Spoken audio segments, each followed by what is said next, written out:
Tudo da Canção Nova em um só lugar. Canção Nova Play. O Senhor esteja convosco. Ele está no meio de nós. Proclamação do Evangelho de Jesus Cristo segundo Lucas. Glória a vós, Senhor. Naquele momento, Jesus exultou no Espírito Santo e disse: Eu te louvo, Pai, Senhor do céu e da terra, porque escondestes essas coisas aos sábios e inteligentes e as revelaste aos pequeninos. Sim, Pai, porque assim foi do teu agrado. Tudo me foi entregue pelo meu Pai. Ninguém conhece quem é o Filho a não ser o Pai, e ninguém conhece quem é o Pai a não ser o Filho e aquele a quem o Filho o quiser revelar. Jesus voltou-se para os discípulos e disse-lhes em particular: Felizes os olhos que veem o que vós vedes, pois eu vos digo que muitos profetas e reis quiseram ver o que estáis vendo e não puderam ver, quiseram ouvir o que estáis ouvindo e não puderam ouvir. Palavra da salvação. Glória a vós, Senhor. Irmãos e irmãs, chegou mais um grupo, graças a Deus, aqui na nossa capela, São João Paulo II, e iniciamos esta homilia pensando neste tempo do Advento. Hoje é terça-feira, agora no último domingo, nós iniciamos um novo tempo litúrgico. Este novo tempo litúrgico marca o ano novo da vida eclesial. O ciclo das celebrações litúrgicas se inicia com o Advento. Logo após o Advento, qual o tempo que vem? O tempo do Natal.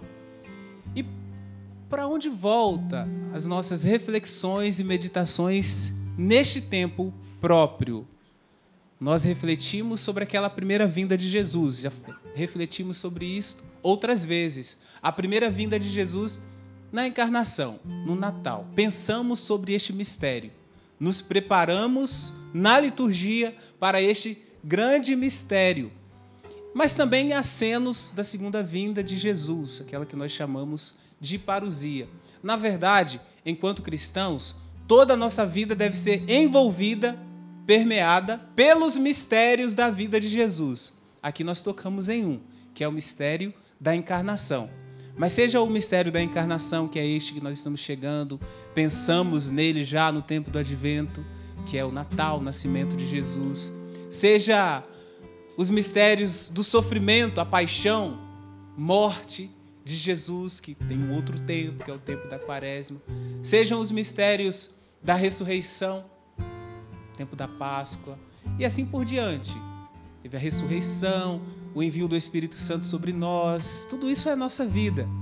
A ascensão dele aos céus, e agora nós aguardamos a sua volta gloriosa na plenitude dos tempos, a plenitude dos tempos que já iniciou, mas ainda não chegou ao seu cume, ainda não se completou. Isso significa que ainda estamos a caminho, e é por isso que nós nos encontramos aqui hoje nessa Santa Missa. É por isso que vocês lotam hoje esta capela, porque vocês estão procurando Jesus, viver os mistérios da vida de Jesus. Dos mistérios da vida de Jesus, em qual você se encontra hoje? Talvez você se encontre já nos mistérios da glória, da ressurreição, só alegria na sua vida, às vezes do sofrimento. Quando falo de encarnação, Jesus, ao se encarnar, ao se fazer homem, ao assumir a carne humana, ele assumiu as nossas fragilidades. Talvez, atualmente, em sua vida, esteja aflorada esses mistérios das fraquezas. As fraquezas que você tem, mas que Jesus assumiu, você precisa entregar essa fraqueza para Jesus, para que ele te dê a força.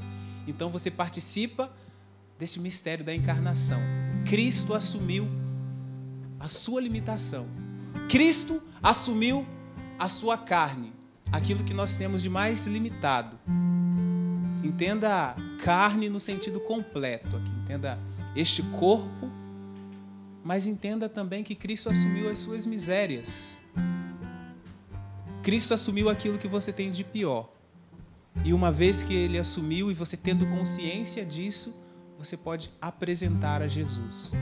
Advento é tempo de participar da vida de Jesus mais intensamente, nos preparando.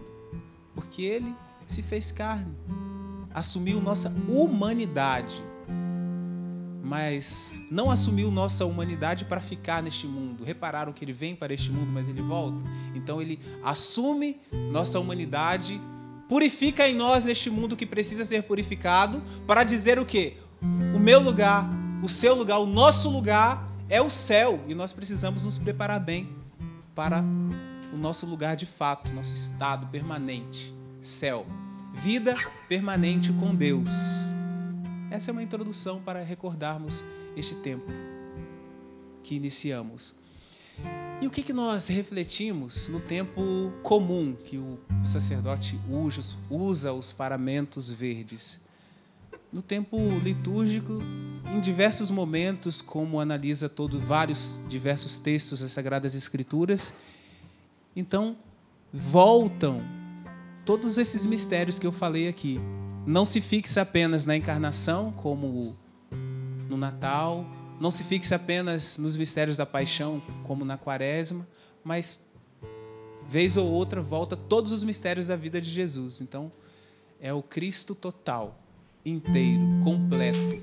A liturgia da igreja é linda e nós fazemos parte desta igreja. E agora estamos no novo ano para refletir e acolher a palavra de Deus em nossa vida. Entendeu? Por isso que o padre está utilizando roxo neste dia. Então eu disse que nós estamos a caminho. No mundo novo, toda a criação será harmoniosa. Prestaram atenção nessa primeira leitura que ouvimos nessa Santa Missa? O lobo e o cordeiro viverão juntos, o leopardo deitar-se-á ao lado do cabrito, o bezerro e o leão comerão juntos, e até mesmo uma criança poderá tangê-los. A vaca e o urso pastarão lado a lado, enquanto suas crias descansam juntas. O leão comerá palha com o boi, a criança de peito vai brincar em cima do buraco da serpente venenosa. Entenderam esse texto? Esse texto, porque sempre animais, elementos estranhos, um convivendo bem com o outro, como se um fosse parte do outro. Isso aqui recorda a harmonia da nova criação. A criança vai colocar a mão no buraco da serpente e nada de mal vai acontecer com essa criança. O que o texto bíblico está querendo nos recordar? A nova criação, o mundo restaurado por Jesus, será um mundo harmônico. Em outros momentos nós ouvimos que quando Cristo restaurar todas as coisas, não haverá mais lágrimas, mais sofrimentos. É um mundo de harmonia. Um mundo onde a criação não se ataca, onde um não ataca o outro, não faz mal ao outro, mas vive o que Jesus nos ensinou, o perdão mútuo, aquele perdão 70 vezes 7, lembram? Isso são características da nova criação. Quando eu falo de nova criação, não pense que eu estou falando apenas de algo para depois, futuro. Quando eu falo de nova criação, eu estou dizendo e atualizo para você também a sua vida atual, agora. É a nova criação. Tudo será restaurado para a harmonia. Só que esta harmonia que nós pensamos e refletimos, você pode começar a viver agora entregando-se a Jesus. Sofrerá menos mal das realidades externas, das serpentes venenosas que tentam te atacar. Estando com Jesus, você saberá que neste mundo, você começa a colocar os fundamentos daquilo que você vai viver para sempre na presença de Deus.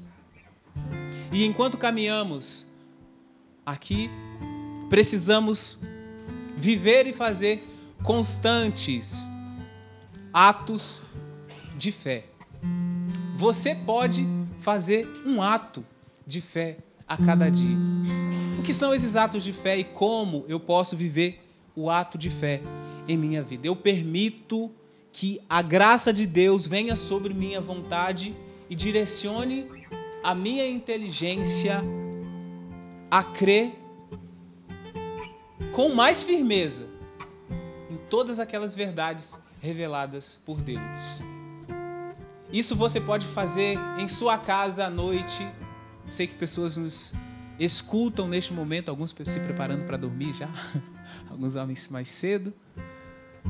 Então, no seu quarto, você pode fechar os seus olhos e fazer um ato de fé. Recorda assim que diz: Senhor, eu creio firmemente que o Senhor criou este mundo e nos deu este mundo como presente. Este mundo hoje sofre com as consequências do pecado. Neste mundo nós encontramos invejas. Neste mundo nós encontramos sofrimentos. Neste mundo nós encontramos violência, assassinatos, pessoas inocentes morrendo na inocência. Mas você faz um ato de fé dizendo: Senhor, eu creio. O Senhor criou este mundo e nos deu este mundo como presente. Este mundo criado, a criação é boa. Deus nos ofereceu a criação como dom. Aqui em Cachoeira Paulista, no Vale do Paraíba, durante o dia, a gente sai aqui no Santuário do Pai das Misericórdias e a gente olha para fora, tem a montanha, bem ali na frente, imensa, diversas cores, né? Cada dia, dependendo do sol, se está forte ou não, ela muda de cor, é uma coisa bela.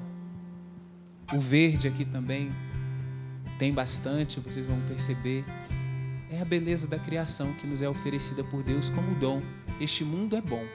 E quando nós falamos que precisamos abandonar o mundo, quando se fala que tem que abandonar o mundo, nós estamos falando do mundo inventado pelo homem, daquele mundo que é movido pela ganância, pelo egoísmo, pelo desejo de possuir só para ti, sem ajudar os irmãos, do mundo inventado pelo homem, porque o mundo criado por Deus é bom. Agora, quando nós colocamos a nossa mão e permitimos que os vícios nos direcionem, aí começa a desvirtuar. Mas assim não é. Não era assim desde o princípio. Não era assim a nova criação. E quando nós entramos no processo de abandonar o pecado, a realidade do mundo novo começa a ser restaurado em nós. Aí você não fica apenas achando que é para depois, e você passa a tocar nisso. Você toca no mundo novo nessa Eucaristia. Você pode fazer o ato de fé quando está diante do Santíssimo Sacramento. Pode fazer o ato de fé enquanto participa da Santa Missa, na hora que o Padre ergue a Eucaristia. Eu creio firmemente, Senhor, este é o seu corpo, sangue, alma e divindade. É a maneira que o Senhor quis permanecer conosco. Permanece conosco no Espírito, mas quis permanecer sacramentalmente para nos alimentar. Eu creio, ato de fé que nós podemos fazer. Eu te convido, eu deixo esse desafio para você, esta provocação, para que você faça atos de fé na sua vida, à noite quando chegar em casa, que você faça um ato de fé agora aí, você aqui, nessa capela, durante o tempo que você estiver aqui em Cachoeira Paulista, mas quando voltar para casa também, fazer ato de fé. Eu creio, Senhor. Eu creio que o Senhor tem o melhor para mim, que o Senhor me conduz, me direciona. Todo esse processo de convencimento a respeito de uma verdade revelada é um ato de fé. Eu creio que o Senhor permanece conosco. Eu creio que o Senhor está ao meu lado. Eu creio que o Senhor permanece na minha casa quando você sai para trabalhar e fica preocupada. Faça um ato de fé. Eu creio que o Senhor permanece aqui, Senhor, guardando os meus, protegendo os meus. Quando seus filhos saem para trabalhar, você começa a ficar angustiada, nervosa, ansiosa, e só pensa nisso o dia todo. Faça um ato de fé, confiando o seu filho a Deus, na certeza de que Deus vai cuidar de tudo. Nós podemos fazer isso. Estou ensinando para vocês algo que eu preciso fazer cada dia também, que eu faço cada dia. Quando se coloca diante do Santíssimo para adorar, faça o ato de fé. Eu creio, Senhor, que o Senhor está presente neste sacrário, que me olha, que me escuta. assim. Os eleitos para o mundo novo aproveitam daquilo que Deus nos coloca como fonte espiritual, como alimento para nós. Mas além dos atos de fé, aproximando do que nós ouvimos hoje no Evangelho, nós podemos cultivar também atos de humildade. Porque no Evangelho, Jesus exultou no Espírito Santo e disse: eu te louvo, Pai, Senhor do céu, da terra, porque escondestes essas coisas aos sábios e inteligentes e as revelastes aos pequeninos. Sim, Pai, porque assim foi do teu agrado, diz Jesus. Tudo me foi entregue pelo Pai. Ninguém conhece quem é o Filho senão o Pai. Ninguém conhece quem é o Pai a não ser o Filho e aquele a quem o Filho o quiser revelar. Jesus voltou-se para os discípulos e disse-lhes, em particular: felizes os olhos que veem o que vós vedes. A quem o Pai se torna revelado? Uma vez, aqui neste diálogo de Jesus com o Pai, ele exulta no Espírito, porque um conhece o outro mutuamente. Este jogo bonito da Trindade. Aqui está presente o Espírito, aqui está presente o Pai, aqui está presente o Filho, e eles se conhecem, eles se amam. Atrairei todos a mim, diz a palavra de Deus. E aqui quando Jesus diz do Pai e do Filho, aqueles a quem o Pai o quiser revelado, quem são esses? Vocês, eu, nós somos este. Porque o Evangelho nos garante que a grande certeza da voz de Jesus nesses textos é que ele prefere se revelar a quem? Ele prefere se revelar aos pequeninos. Quem são os pequeninos? Os pequeninos são aqueles que constantemente exercem atos de humildade. Eu falei agora há pouco de ato de fé. Falamos de ato de fé.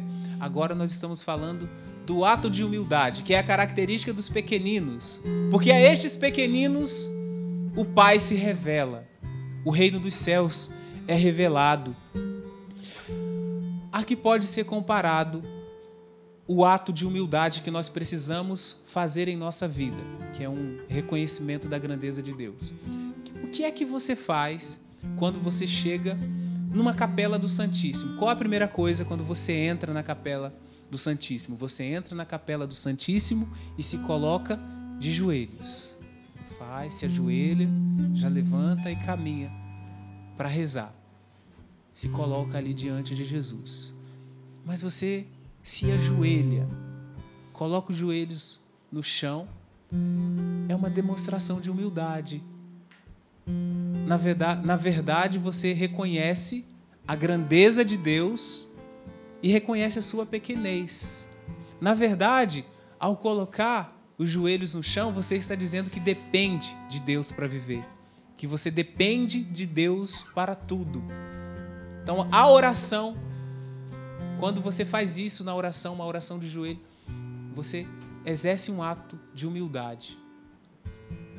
O que a gente faz no início da Santa Missa, logo após a saudação inicial? Eu falo em nome do Pai, do Filho e do Espírito Santo. O que vem depois? O ato penitencial.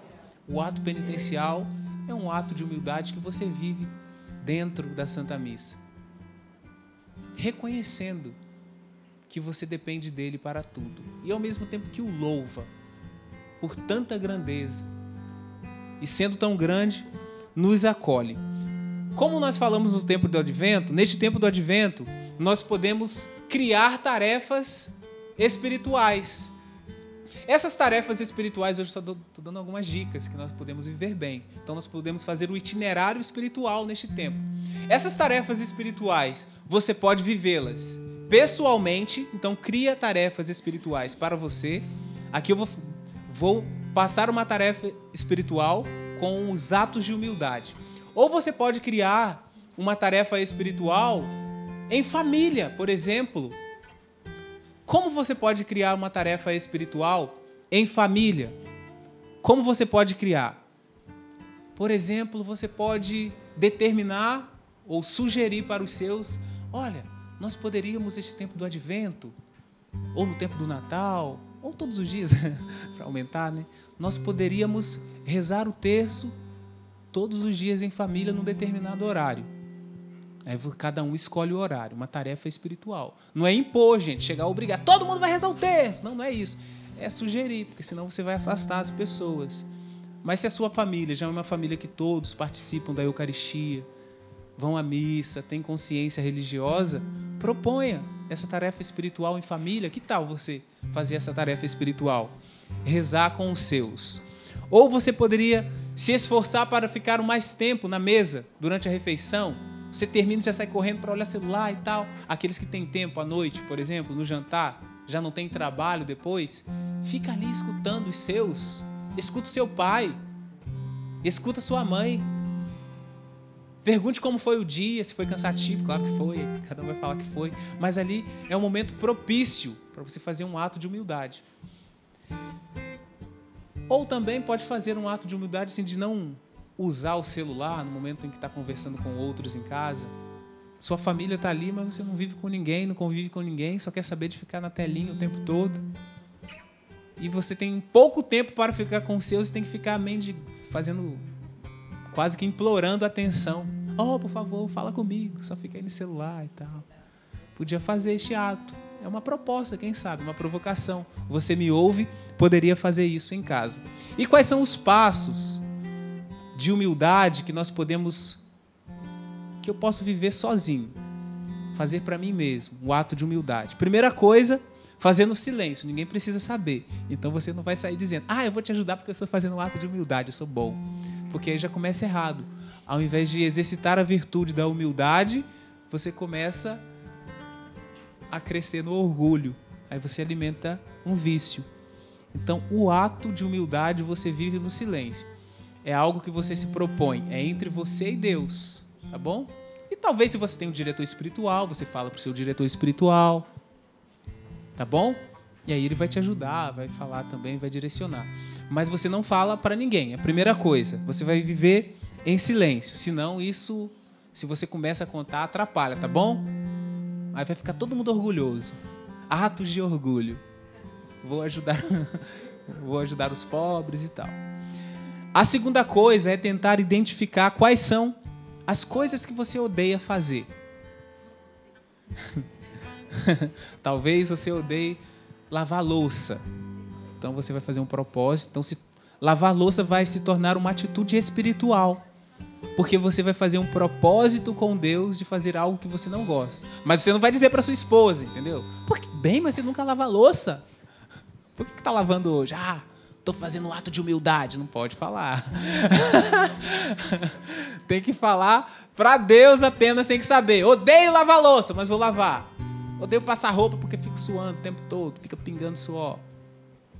Faça um ato de humildade, conversa com Deus. E este ato vai se transformar numa tarefa espiritual. E você vai e faz. Uma outra coisa. Eu pedi para identificar coisas que você odeia fazer. Mas às vezes existem pessoas que você odeia estar perto.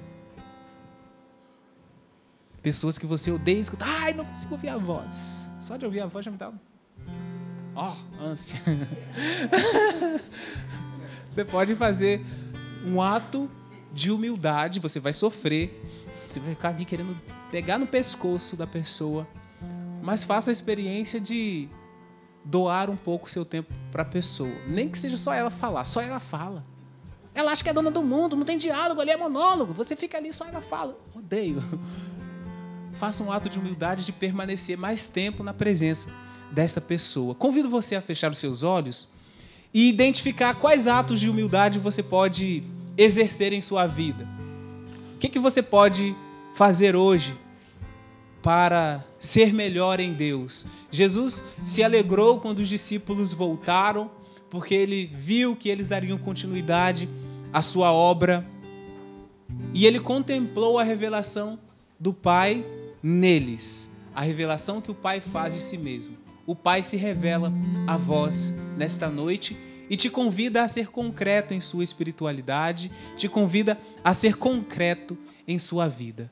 Te agradecemos, Senhor, por esta graça que o Senhor nos concede, porque o Senhor nos convidou para a sua mesa, para o seu banquete eucarístico.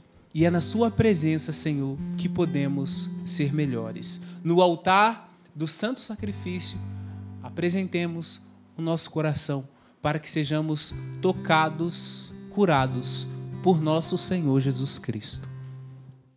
Tudo da Canção Nova em um só lugar. Canção Nova Play.